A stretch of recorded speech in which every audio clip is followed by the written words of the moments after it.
తిరుమల ఆలయంలోని రంగనాయక మండపం చరిత్రను మరియు ప్రాధాన్యతను ఈ రోజు తెలుసుకుందాం. Welcome to IMT stories. 3rd March 2026.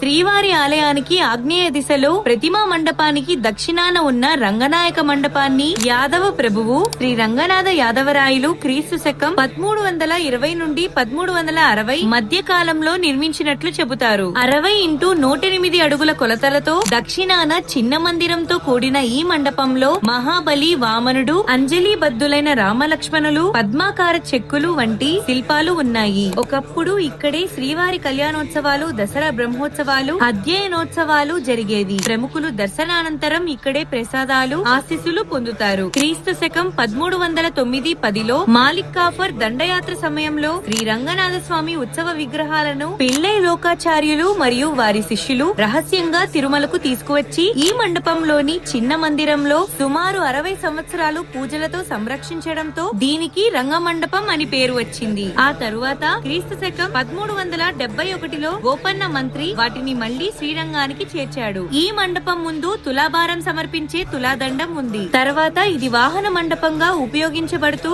ఆర్జిత బ్రహ్మోత్సవం, ఆర్జిత వసంతోత్సవం, వాహన సేవలు జరిగేవి. ప్రస్తుతం సేవలు వసంత మండపంలో జరుగుతున్నాయి.